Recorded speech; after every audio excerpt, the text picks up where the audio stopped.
Olá pessoal, hoje nós vamos fazer a leitura do capítulo 6 do livro O Alienista.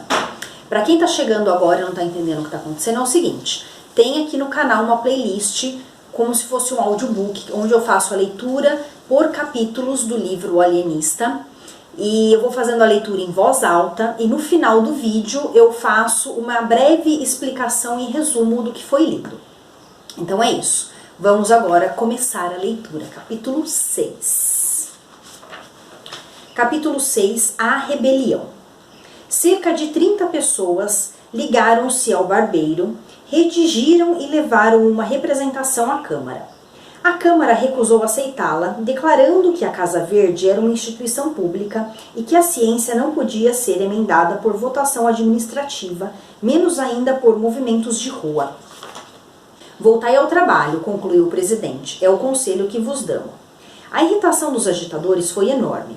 O barbeiro declarou que iam dali levantar a bandeira da rebelião e destruir a Casa Verde, que Itaguaí não podia continuar a servir de cadáver aos estudos e experiências de um déspota, que muitas pessoas estimáveis, algumas distintas, outras humildes, mas dignas de apreço, jaziam nos cubículos da Casa Verde, que o despotismo científico do alienista complicava-se do espírito de ganância, visto que os loucos, ou supostos tais, não eram tratados de graça. As famílias, e em falta delas a Câmara, pagavam ao alienista. É falso, interrompeu o presidente. Falso?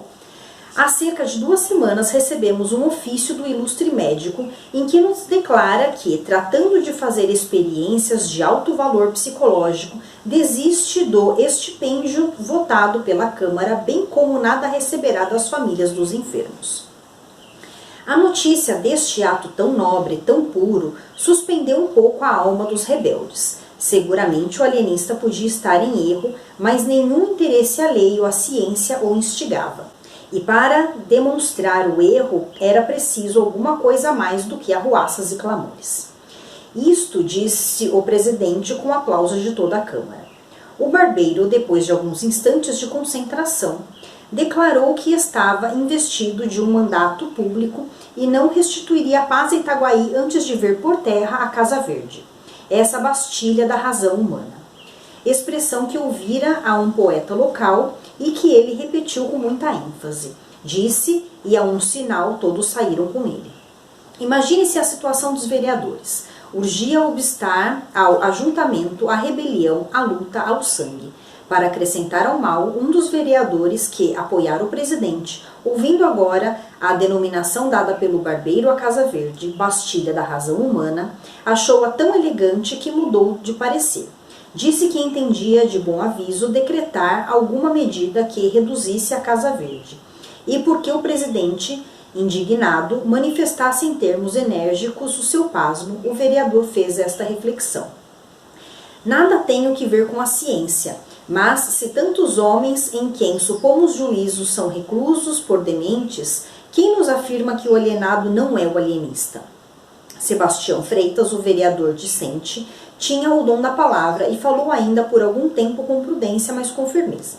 Os colegas estavam atônitos. O presidente pediu-lhe que ao menos desse o exemplo da ordem e do respeito à lei, não aventasse as suas ideias na rua para não dar corpo a uma rebelião que era por ora um turbilhão de átomos dispersos. Esta figura corrigiu pouco o efeito da outra. Sebastião Freitas prometeu suspender qualquer ação, reservando-se o direito de pedir pelos meios legais a redução da Casa Verde. E repetia consigo o namorado, bastilha da razão humana. Entretanto, a arruaça crescia. Já não eram 30, mas 300 pessoas que acompanhavam o barbeiro, cuja alcunha familiar deve ser mencionada, porque ela deu o nome à revolta. Chamavam-lhe o Canjica, e o movimento ficou célebre com o nome de Revolta dos Canjicas. A ação podia ser restrita, visto que muita gente, ou por medo ou por hábitos de educação, não descia à rua, mas o sentimento era unânime ou quase unânime, e os 300 que caminhavam para a Casa Verde, dada a diferença de Paris a Itaguaí, podiam ser comparados aos que tomaram a Bastilha. Dona Evarista teve notícia da rebelião antes que ela chegasse, veio dar-lhe uma das suas crias. Ela provava nessa ocasião um vestido de seda, um dos 37 que trouxera do Rio de Janeiro, e não quis crer. Há de ser alguma patuscada, dizia ela, mudando a posição de um alfinete. Benedita, vê se a barra está boa. Está, sinhá, respondia a mucama de cócoras no chão. Está boa. Sinhá, vira um bocadinho. Assim, está muito boa. Não é patuscada não, senhora. Eles estão gritando. Morra o doutor Bacamarte, o tirano, dizia o moleque assustado. Cala a boca, tolo. Benedita, olha aí do lado esquerdo. Não parece que a costura está um pouco enviesada? A risca azul não segue até embaixo. Está meio feio assim. É preciso descoser para ficar igualzinho, e... Morra o doutor Bacamarte, morra o tirano. Uivaram fora 300 vozes. Era a rebelião que desembocava na Rua Nova.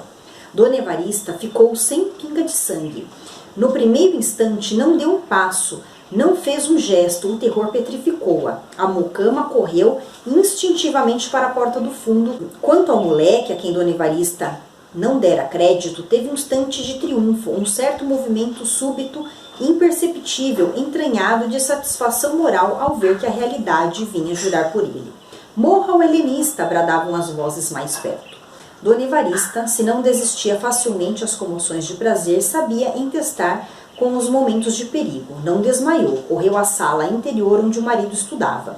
Quando ela entrou ali, precipitada, o ilustre médico encrustava um texto de Averroes. Os olhos dele, empanados pela cogitação, subiam do livro ao teto e baixavam do teto ao livro, cegos para a realidade exterior, videntes para os profundos trabalhos mentais. Dona Evarista chamou pelo marido 2 vezes, sem que ele lhe desse atenção. A terceira ouviu e perguntou-lhe o que tinha, se estava doente. Você não ouve estes gritos? Perguntou a digna esposa em lágrimas. O alienista atendeu então. Os gritos aproximavam-se terríveis, ameaçadores. Ele compreendeu tudo. Levantou-se da cadeira de espaldar em que estava sentado, fechou o livro e, a passo firme e tranquilo, foi depositá-lo na estante. Como a introdução do volume desconcertasse um pouco a linha dos 2 tomos contíguos, Simão Bacamarte cuidou de corrigir esse defeito mínimo e, aliás, interessante. Depois disse à mulher que se recolhesse, que não fizesse nada. Não, não, implorava a digna senhora, quero morrer ao lado de você. Simão Bacamarte teimou que não era caso de morte, e, aliás, que eu fosse, intimava-lhe em nome da vida que ficasse. A infeliz dama curvou a cabeça obediente e chorosa. Abaixo a Casa Verde, bradavam os canjicas. O alienista caminhou para a varanda da frente e chegou ali no momento em que a rebelião também chegava e parava defronte com as suas 300 cabeças, retilantes de civismo e sombrias de desespero. Morra! Morra! Bradavam de todos os lados. Apenas o vulto do alienista assomou na varanda. Simão Bacamarte fez um sinal pedindo para falar. Os revoltosos cobriram-lhe a voz com os brados de indignação. Então o barbeiro, agitando o chapéu a fim de impor silêncio à turba, conseguiu aquietar os amigos e declarou ao alienista que podia falar, mas acrescentou que não abusasse da paciência do povo como fizera até então. Direi pouco ou até não direi nada se for preciso. Desejo saber primeiro o que pedis.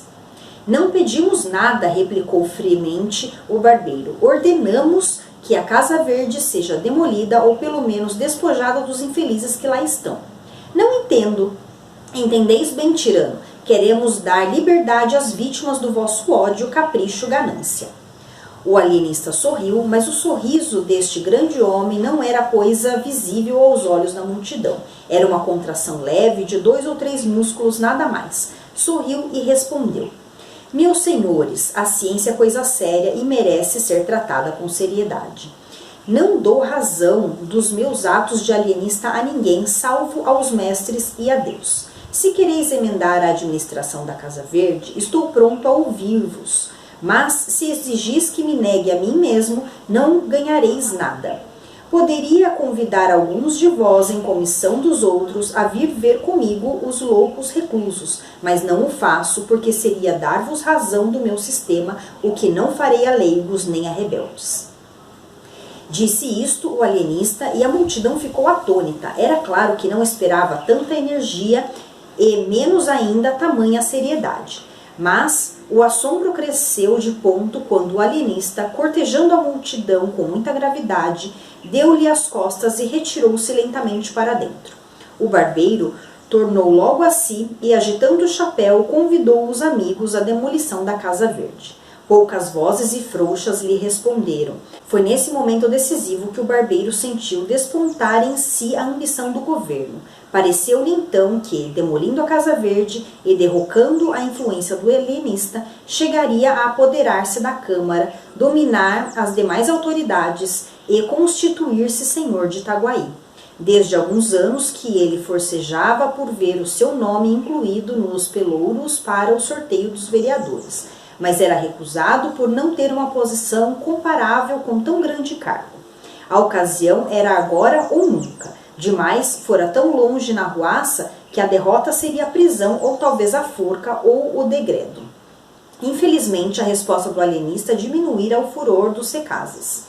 O barbeiro, logo que o percebeu, sentiu um impulso de indignação e quis bradar-lhes: canalhas, covardes! Mas conteve-se e rompeu deste modo: meus amigos, lutemos até o fim. A salvação de Itaguaí está nas vossas mãos dignas e heróicas. Destruamos o cárcere de vossos filhos e pais, de vossas mães e irmãs, de vossos parentes e amigos e de vós mesmos. Ou morrereis a pão e água, talvez a chicote na masmorra daquele indigno. A multidão agitou-se, murmurou, bradou, ameaçou, congregou-se toda em derredor do barbeiro. Era a revolta que tornara a si da ligeira síncope e ameaçava a arrasar a Casa Verde. Vamos, bradou Porfírio, agitando o chapéu. Vamos, repetiram todos. Deteve-os um incidente. Era o corpo de dragões que, a marche entraram na Rua Nova. Então, neste sexto capítulo, que tem o nome de A Rebelião, é exatamente isso que acontece. Então temos o barbeiro Porfírio, né, o nome do barbeiro. Ele começa uma pequena rebelião, incitando as pessoas contra a Casa Verde. Ele achava aquilo tudo muito injusto, aquelas pessoas que eram sãs, né? Ele não via nada de loucura, de demência naquelas pessoas que tinham sido internadas na Casa Verde. Então ele era contra aquilo e começou a falar e incitar as pessoas. Foi à Câmara, inclusive, o presidente da Câmara disse que não faria nada contra a Casa Verde. E ele então passou a incitar ainda mais pessoas. Até que um dos vereadores, o nome do vereador é Sebastião Freitas, um dos vereadores, que na verdade estava do lado do presidente, passou a ficar do lado do barbeiro e apoiar a rebelião. E essa rebelião começou a tomar corpo e começou a aumentar. Então de 30 pessoas inicialmente, passou a 300 pessoas. E a rebelião passou a ser chamada de canjicas, tá? Aquele grupo de pessoas passou a ser chamada de canjicas. E essas pessoas então decidiram ir fazer uma rebelião mesmo, falar, gritar ali, fazer uma rebelião na frente da casa do Simão Bacamarte. E eles foram e começaram a gritar. Nesse momento, diz que a dona Evarista tá ali, ela tá experimentando um vestido, ouve tudo aquilo, né? Ouve aqueles gritos lá do lado de fora da casa e corre para avisar o marido, o Simão Bacamarte, que estava estudando. E ele não estava escutando nada, né? Ele fica ali no devaneio dele, nos estudos, de maneira tão aprofundada que ele não escuta as coisas. E a dona Evarista então acorda ele daquele transe e ele então vai até a varanda para falar com as pessoas. Então ele vê aquelas 300 pessoas gritando na frente da casa, ele pede para falar e ele fala que na verdade ele não vai parar de fazer aquilo, né, que ele faz porque ele é a favor da ciência e tudo aquilo é ciência, e ciência é coisa séria. Dá as costas pro povo e não escuta o que as pessoas querem falar, né?